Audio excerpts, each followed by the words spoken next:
Hello and welcome to In Our Community. My name is Emia Pavio and I'm here today with Cristine Mincheff. Cristine is a Third Order Franciscan and we're going to talk today about simple living. So hello Cristine and welcome. Hi, thank you. How are you doing today? Pretty good. Cool. It's a nice towards the end of summer day. Right. So I thought we'd start with learning a bit more about you. Can you tell us a bit about your journey towards being a Third Order Franciscan? I've always been very attracted to religion. I never had a problem with going to church. I actually wanted to go to church. And some years ago, I was called to, I just had a calling. I just felt as though I had heard a lot about third orders in the Episcopal Church. I'm an Episcopalian, and I'd heard a lot about third orders, and I thought, well, that's a very interesting notion. Maybe that's where I should go, and it became a calling for me. So when I found out about the Franciscan Third Order, I was very attracted to it and went through the postulant and novitiate, and now I am a full-fledged professed Third Order member of the Society of St. Francis. So I'm a complete novice in this area. So what is Franciscan a sub-denomination of Episcopalian, or what is the connection there? The connection there is simply that when the Episcopalian or the Anglican Church was first formed, religious orders were banned, and for hundreds of years they did not exist. Then in about the 1800s, people started saying to their priests, we really feel a calling to live a ordered religious life. And so the church allowed religious orders to be created. And it wasn't very long, it was in the late 1800s and the early 1900s that the Order of St. Francis of Assisi was formed as an Anglican order.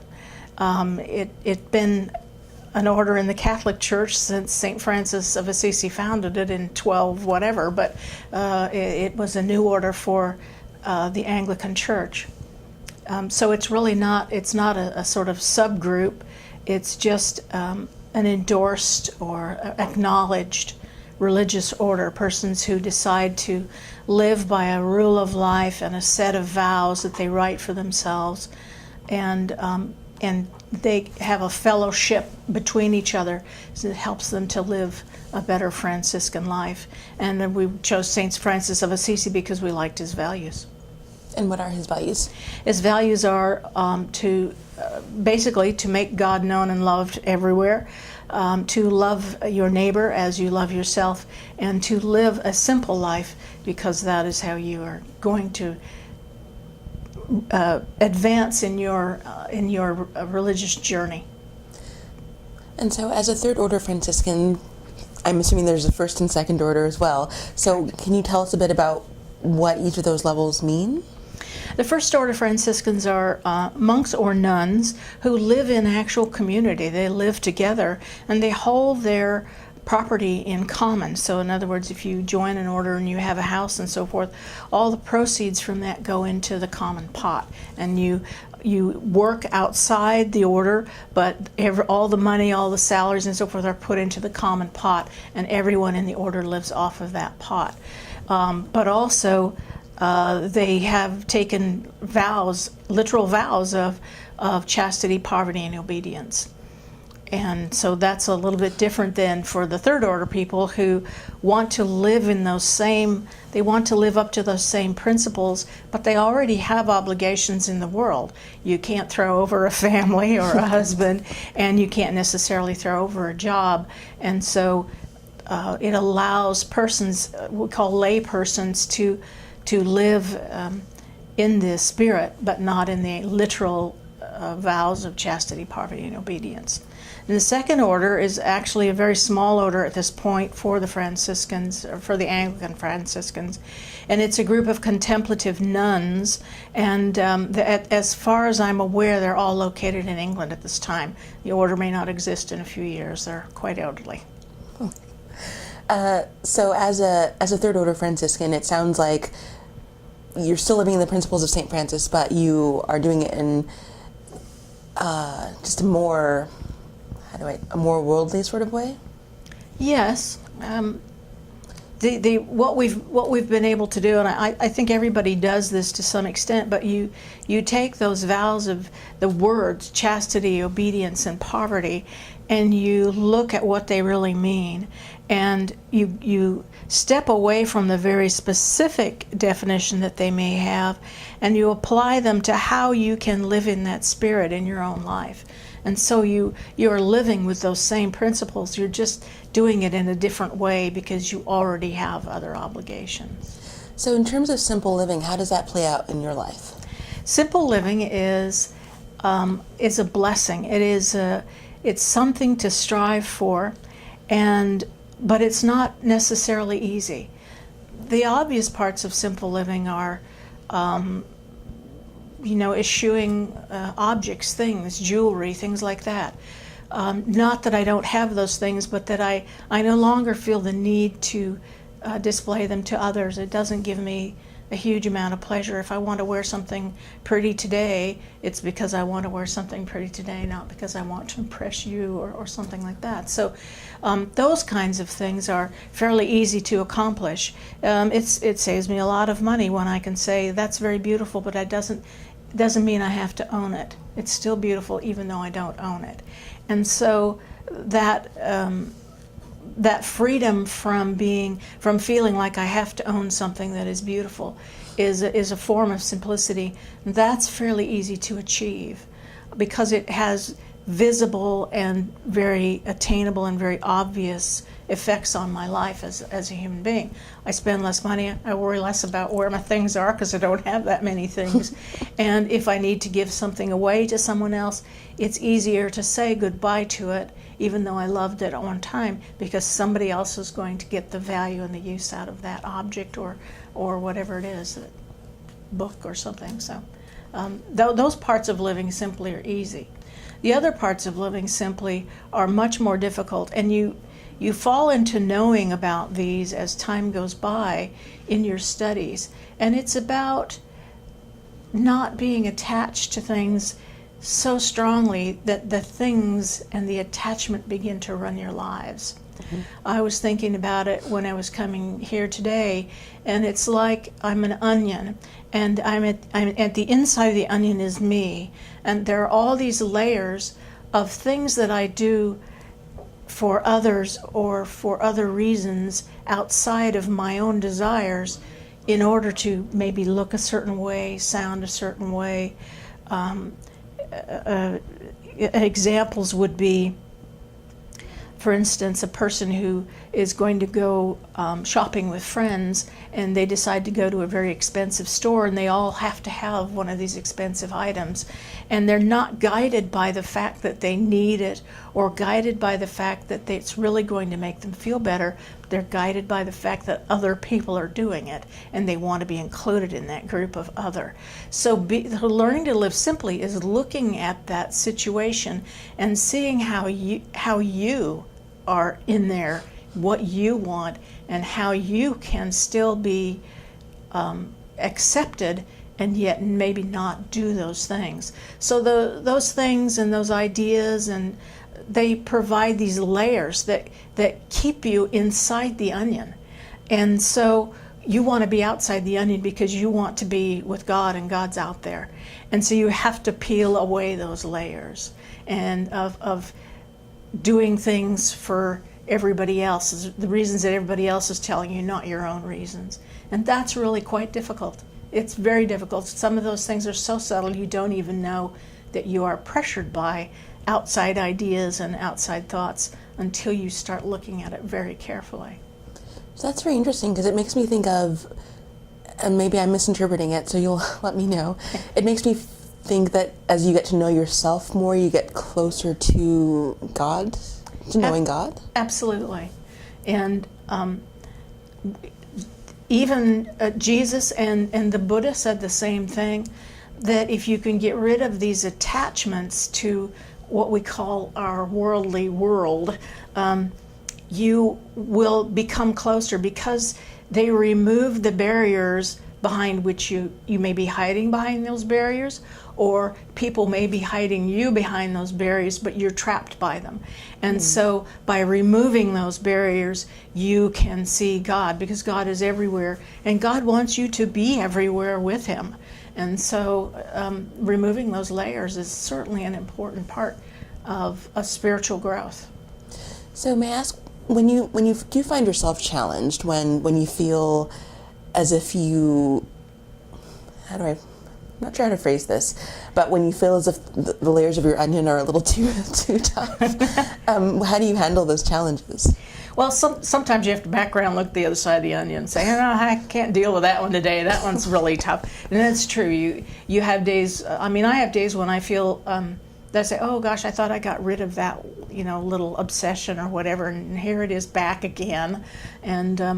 And so you do your work and you get rid of it again. So it's a constant process. It's never done. And you said that you study as part of your process. Right. Do you have particular resource manuals that you use? We have a number of books that are given to us when we become novices in the Third Order, that are truly superb references, and they're other people's experiences, and that's always a super way to learn, because it means that you're not alone. And by traveling this journey with others, in fellowship with others, it's actually an easier journey, and you really can discover things that might have been hiding from you before. Other people can point them out to you, or you can see them in other people, and then you can re-examine yourself. So I do have some books on simplicity that have been very helpful for me. I have them here with me. The first one is Living Simply Through the Day by Tilden Edwards. Can you let it right here? Okay.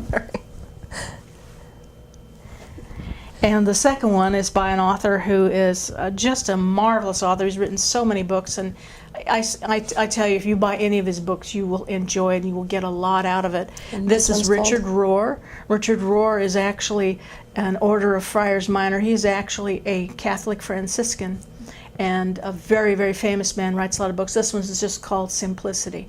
And they both go into the depths that I'm talking about.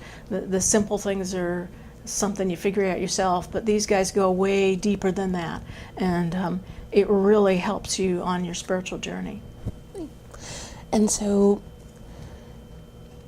as you share these ideas about simplicity, I guess, why do you feel it's important to talk about it in a public forum as opposed to just experiencing it privately? Right.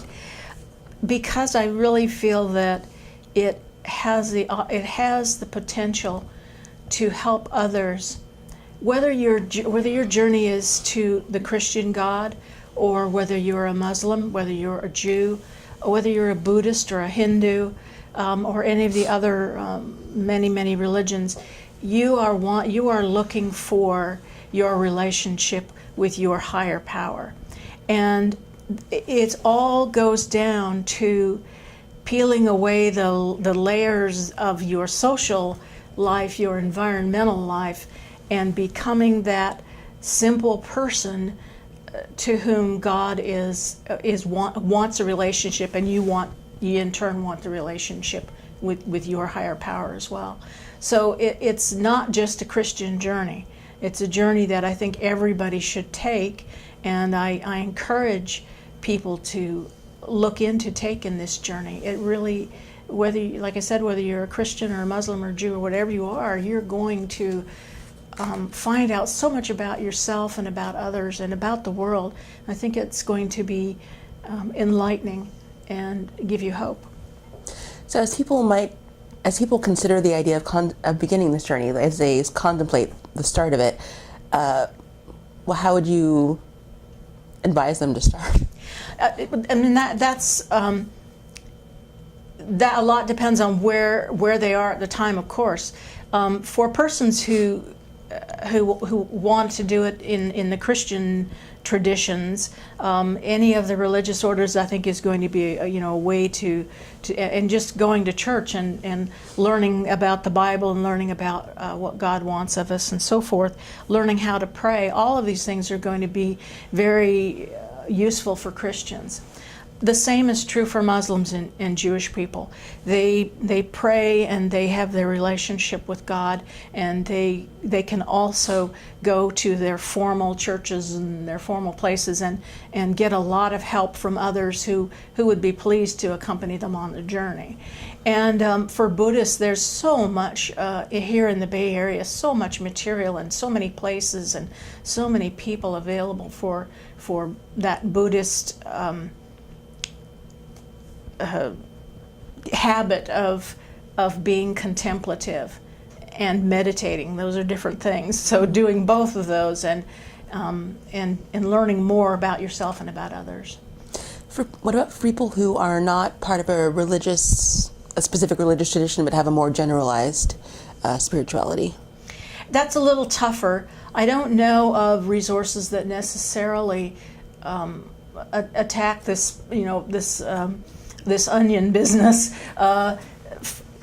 because in society we tend to define things in a way that precludes emotional and mystery, and religion not only allows for but embraces mystery and emotion. And so for the layperson, completely layperson, I'm not sure. I think they may have to read those texts, whether they go to a church or not. They may still have to use those texts to get them to that point. I can see that because, especially in Silicon Valley, there's so much emphasis on being rational and being logical and kind of putting emotions to the side, because emotions will, rather than enhancing your argument or having any sort of place, will color things and take you away from true meaning. There is that conflict. Now that you've said it, I can actually, that makes a lot of sense. Yeah, the scientific mind wants to measure and to prove and to have black and white areas, and the spiritual mind says there's more than that, and so that can be a conflict for a lot of people. So, do you find that? Are you from the Bay Area? No, actually, I'm from the Midwest. Oh, okay.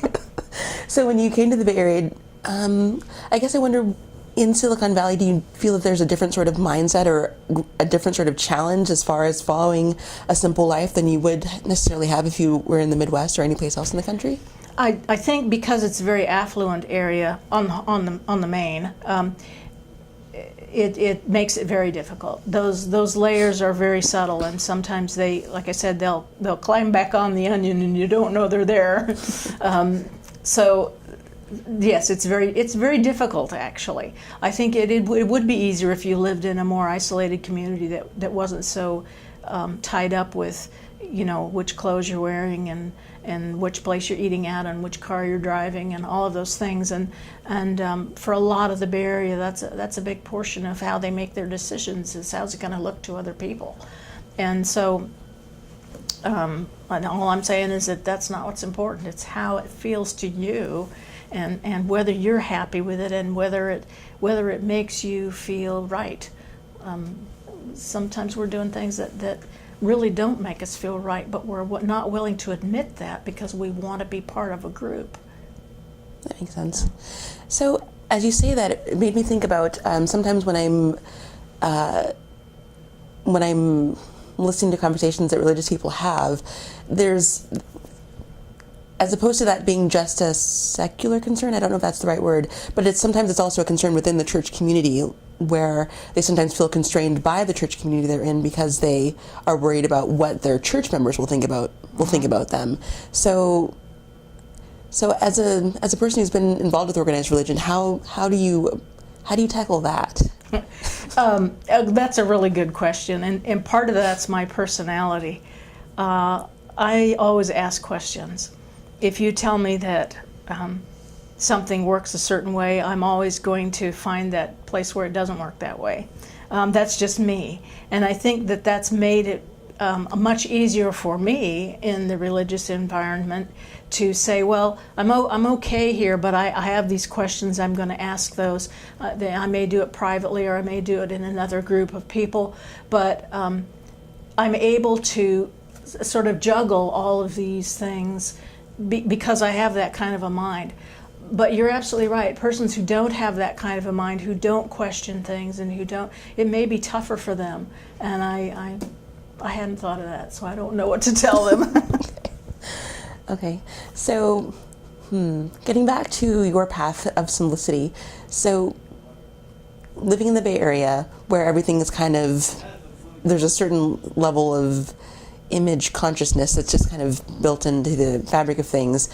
When you started on your pathway, did you have to, were you living in a city? Did you have to move out to a slightly more remote area yourself, or just how did you begin to approach that part of it? Not the mental part, but the actual physical. Physically, I live in I live in San Carlos, and I started out in San Jose, and it's really, I guess I'm not so worried about about where I'm living, but how I'm living. So I don't own a home, I don't have a new car, and I don't feel a need for those things. I've been able to realize that that's not what's going to make me happy. Sure, I'd be more comfortable in my own home, but I survive perfectly well in an apartment, and I get to do all the things that I want to do and so forth. So it's